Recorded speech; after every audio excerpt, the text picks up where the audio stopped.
Hey everyone, welcome back to my channel for another WandaVision episode breakdown. This one is for episode 5 with an in-depth Easter egg hunt and theory crafting. There will be spoilers in this video, so be aware of that. So from this point forward, there are spoilers. I am going to talk about the big moment that happened at the end of the episode, but I kind of want to talk about some other things first. So let's dive in. Like we thought after last episode, this episode switches back and forth from inside the sitcom bubble to the outside sword reality with Monica, Jimmy, and Darcy. This episode, we're in the 80s with pulls from Family Ties, Growing Pains, and Family Matters. There were a couple Full House references in the opening, but for the most part, I'm looking for those Easter eggs in the next episode.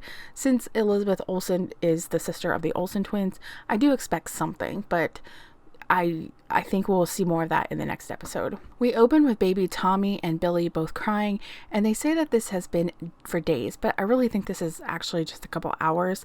As the twins point out later, time is really weird, where the years kind of span minutes and then sometimes minutes span years. They're looking for binkies, and Vision comes in with them sticking right out the side of his head, which felt like the last lighthearted moment of the episode and maybe even the series. Wanda does attempt to quiet the kiddos with her magic and can't.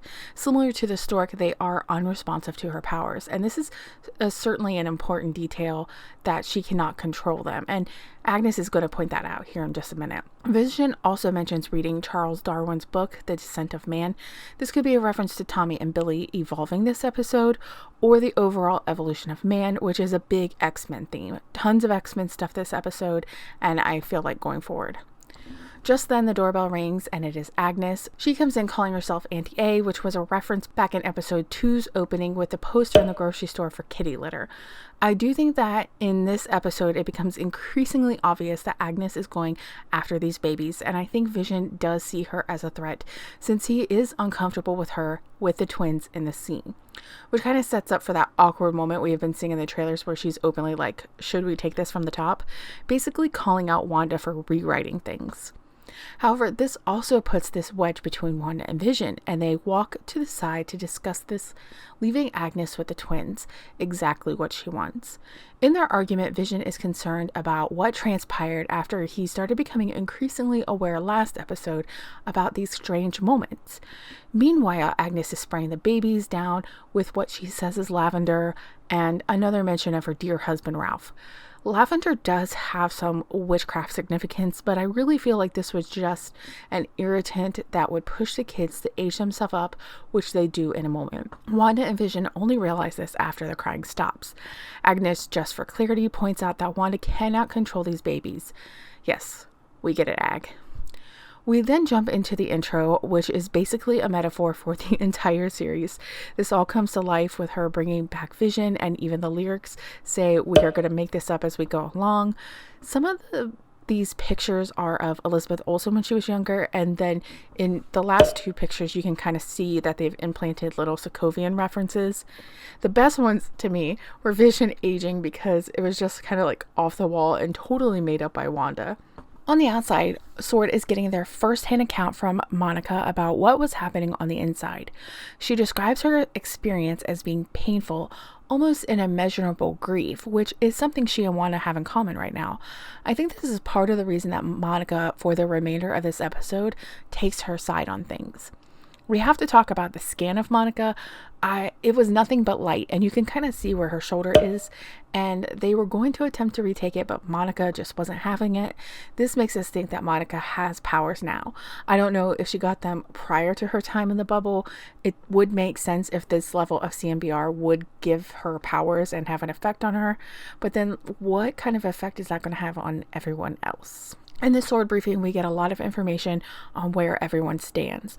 Director Hayward definitely doesn't have a problem framing Wanda as a villain, but Jimmy, Darcy, and Monica don't seem to feel the same way. When Jimmy talks about Wanda's history, Hayward is quick to point out that she was radicalized by Hydra, even though Jimmy points out that that's kind of an oversimplification. They do mention her parents, Oleg and Irina Maximoff. In the comments, they had several kind of stand-in parents, which are normally Django and Maria, or they could actually be her parents in this version. I'm not really sure where we're going, so we're going to kind of have to see how that plays out. I do think it's a significant detail, though, because of the later reveal. But I'll talk more about that with the big ending. Jimmy also talks about her being an Avenger herself, but Hayward again jumps in to point out her lack of codename and the incidents in Lagos and Germany, which kind of put in motion the Sokovian Accords. However, with all that, Monica stands up to Hayward, saying that she doesn't think that Wanda had an agenda or that this was premeditated. But again, Hayward has some way to make Wanda look like a villain. He then shows a 9-day-old footage of Wanda breaking him to sword and stealing Vision's dissected body. This opens up tons of questions about how they got the body, but also makes it clear why they headed in the nanotech, robotics, and AI direction, like he mentioned on the walkthrough with Monica in the last episode. To me, there are a couple questions. Did they get this body of Vision 5 years ago after everything in Wakanda? I cannot see Wakanda just handing over Vision. He is made of vibranium, and they are super protective of that. Plus, any implications that giving a government entity could have. They did talk about opening to the outside world after Black Panther, but I still don't see them just handing over Vision's body, knowing the kind of repercussions that could have. I think it almost likely ended up with Stark Tech initially. Tony did do some stepping back after the snap, and Sword could have acquired Vision sometime throughout that time period, but I think the most likely scenario to me is that they picked him up along with other parts we saw in the last episode in the aftermath of Endgame. Tony wasn't there to stop it, and they were all in kind of crisis mode. That does mean that they only had him for about 12 days, give or take. Hayward says that this 9-day-old footage, and we are only 3 weeks post Hawk snap, so that leaves about 12 days that they could have had Vision's body. This does explain, though, why they want Wanda to be the bad guy so bad, just to justify taking back Vision for their purposes. I think Monica, Jimmy, and Darcy kind of see through this for sure. I am 100% sure that this is going to lead to armor wars with War Machine, so with him also appearing in Falcon and Winter Soldier, this could tie in over there, so I'll look for that when that starts to air. It doesn't explain, though, how she knew about Vision's body being there. Where would she have gotten that information? Because it clearly says that she's an inactive member on their information that they showed, so she would not be receiving intel. Or maybe she was only inactive after she attacked. I don't know, but I do think it's weird that she just knew it was there, because you think that this would be something top secret or classified. Over to Westview and the new addition to the family, Sparky. I'm going to talk about Sparky all at once since his life is so short-lived, and I think it's part of this agenda put out by Agnes. With Wanda and now 5-year-old Tommy and Billy, the family adopts a new dog after they found a stray right outside the house. I do not think that this was a random thing. I think it was a trick on the kids set by Agnes, and it was only kind of confirmed to me once Sparky dies. This is an attempt to age the kids to bring them to the point of manifesting their powers that she or another person can then use.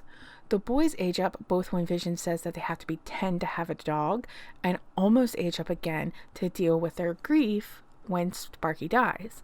Agnes was present for both of the age ups and the almost age up that Wanda stopped. This would have put them in the age range that they would have started to manifest powers, and I think Agnes is going to be viewed as a failure for this age up not happening, which sparks the last scene to me. Anyway, I'll talk about my overall theory for the show at the end.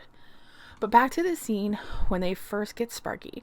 Agnes comes right in with the doghouse just knowing that they have a new member of the family. I think this furthers the idea that this dog was planted. Even Vision is no longer surprised that she keeps showing up with anything they need just in the nick of time. The dinner, the pineapple, helping with the kids, and now a doghouse. And her suspicions about Geraldine are all part of her plans, and Vision, well, I think he sees it. From Sparky's death scene, I also thought it was interesting that Agnes questioned Wanda when she would not bring Sparky back to life. I think Wanda is starting to question her magic after both her earlier talk with Vision and then again outside of the bubble. However, Wanda has already brought several things to life, like butterflies, the stork, Vision, and the twins themselves. I think this may be used as leverage against Wanda later as Agnes whittles her way into Tommy and Billy. Just some quick comic book things for Sparky. Sparky is pulled from the comics. He was part of Vision's android family. He was a synthezoid created by Vision as the first step in reuniting his family after their household was shaken by the discovery of Grim Reaper's corpse. He was buried in the backyard by Virginia. Zeke, a dog belonging to Vision's neighbor, George and Nora, had died when he accidentally dug up Grim Reaper's corpse and was electrocuted by the scythe. Now, we have seen Grim Reaper's helmet in the Bewitched opening on episode 2. Zeke's brain was then extracted from the body and used by Vision to model Sparky's brain patterns. Sparky was then kind of beaten to death by Virginia. I mean, this gets really dark. In a fit of blind rage following her daughter Viv's violent reaction to having learned that Virginia had directly caused the death of her classmate Chris. With the help of Tony Stark and then Scarlet Witch, they brought Sparky back to life and returned it to Viv. Yes, it was very weird, but I do think that he dug something up in Agnes's yard and she's trying to keep it concealed. Back on the outside, Monica and Darcy work together on a plan to get Monica back inside. Most of this scene is just confirming some of our observations or suspicions. Darcy is confused on why Monica would even want to go back inside at this point, but in a way, I think Monica has found connection with Wanda through their grief. Monica mentions calling the aerospace engineer, which I think could be a reference to Reed Richards of the Fantastic Four, or a Skrull. They would have probably an extensive knowledge of aerospace engineering. She did send a text, so I'm curious to see if anyone shows up for that. Darcy's also started calling this place the Hex because of its hexagonal shape, but I really feel like it could be a play on words for Wanda actually being hexed. They are working to frame her so hard as the villain that I think there's another force behind this that is manipulating her. I'm leaning more towards Mephisto, like so many others out there, but I wouldn't be surprised if it's the Grim Reaper either. I'll explain in a minute why I do think it's Mephisto over Grim Reaper though. Then Jimmy brings up the twins and who they could really be. Monica is certain that they are really Wanda's, but that would put her powers much higher than she has previously displayed. Monica counters that Wanda almost single-handedly took out Thanos and would have actually had he not called in that blitz strike. However, Jimmy then mentions that Captain Marvel also is at that level. Monica, who has history with Captain Marvel and first appeared as a child herself in the film, seemed annoyed by her being mentioned. And I'm curious, what kind of happened there? What rift is happening? Jimmy and Darcy exchanged kind of a knowing look, or maybe realized that they struck a nerve. I do think we'll see it play out in Captain Marvel 2, and it's probably connected to the Skrulls. I mean, when Carol Danvers left in the 90s, she was supposed to be finding a Skrull for the Holmes, and they are still on Earth. So I feel like they feel that she didn't live up to her end of the bargain or something. Something has happened. Something happened. This conversation leads Monica to think about how things changed within the bubble and openly wonders about the clothes she was wearing when she came out of the bubble. Together, they head to the lab with Monica using Jimmy's gun to prove the point that her clothes she went in with just changed to fit the narrative. This is because she went in wearing a bulletproof vest and came out wearing bulletproof pants. This has Monica further thinking that if she sends in something that doesn't change, maybe they could use it to speak to Wanda. There is more than one message coming in from the outside, and they happen back to back. While Vision is at work with Norm, they are upgrading to such high tech now that they can receive emails, and in the process intercept a message from Darcy on the outside with Sword. I thought it was super creepy when they all read the email together, and I'm sure Vision thought so as well. Vision does use his powers on the screen, and then again on Norm. He kind of wakes Norm up from this mind control, which sends Norm into a panic, talking about how much pain it's been causing him and that he needs to contact his sister. Notice that he doesn't actually say Wanda, he says her. So this doesn't necessarily have to be Wanda that's causing the pain. I do think it is, but not necessarily. Let's leave the door open on that. Out of sheer desperation, Vision then puts Norm back under, but these are confirmations to Vision that something is definitely wrong. The other message is from Monica and Sword as they send in the old school 80s drone, and it does get through the defenses at first. It takes Sparky noticing something is amiss for Wanda to head out and investigate. Monica attempts to talk with Wanda, but Wanda immediately goes on the defense. This is when Hayward steps in and launches a missile at Wanda, much to Monica's objections. Moments later, there is a breach at the perimeter. You can see the TV just stops. They're kind of on a break. And then Wanda comes out, returning the drone. This scene was super intense, and it was clear that while Hayward may make Wanda out to be the villain, she clearly thinks that he is the threat, even using her powers to have the other agents point their weapons at Hayward. This was a very Magneto vibe. Monica does attempt to intervene, and I do think that Wanda on some level does trust Monica, like she mentions, but she is also upset and isn't willing to allow her in. I suspect that maybe Wanda can also feel Monica's grief and that she feels a connection as well. The commercial this episode was selling Lagos paper towels so you can clean up messes even if it was unintentional. This is obviously a reference to the beginning of the Civil War, where Wanda accidentally hurts people with her powers, which then leads to the opening of the Sokovian Accords. In the final scene of this episode, we have Vision confronting Wanda again about what is happening, both with what he talked about with Norm, why he doesn't remember who he was before Westview, what's on the outside of Westview, where are the other children. Wanda admits that she doesn't know how this all started, yet another indicator that she is not the sole person behind this. Just as they begin to really talk, the doorbell rings for the biggest shock. I don't think anyone was really expecting this. Wanda opens the door and sounds stunned. We then see on the outside that Darcy is also watching this. Because this moment was so shocking, the first time I watched it, I missed the alarms that were going off, which alerts us that there's a breach. So this person is coming from the outside inside. They have not been in Westview the whole time. This person ends up being Wanda's brother Quicksilver. However, not her brother Pietro that we know, the X-Men universe Evan Peters Quicksilver. While she looks stunned, it is clear from the question that she isn't 100% sure who this is. And it isn't until he says he is her brother that she embraces him and the moment. Vision also doesn't know who this is. Technically, he did know Wanda's brother during the showdown with Ultron, but like he admitted, he doesn't remember anything from his time before Westview. My working theory for this whole series is this. The whole working theory. I think that Wanda learned about Vision being used to make weaponry. While Vision most certainly would not have wanted to be in a sitcom, I don't think he wanted to be torn apart and made into weaponry either. I think she was told about this for the purpose that she would go in and get the body. This gets into why I think this is Mephisto and not Grim Reaper. I think Wanda has Vision's body and is approached by Mephisto in some version, and she makes a deal with him for her to live with Vision. They have a life together, and in the grief, she accepts the deal, not thinking about the consequences. In order for Mephisto to have power over someone, he needs to have this deal. Mephisto would have limited powers on Earth because he's weaker outside his own realm. That's straight from the comics. That is why he has Agatha, or Agnes, here to monitor things and to get her to have babies. But why have babies? Because that is going to be Wanda's part of the deal, to give up her children. He wants their powers. Since they're both 100% coming from Wanda, I think that they'll either be just as powerful or slightly weaker, which still makes them really powerful.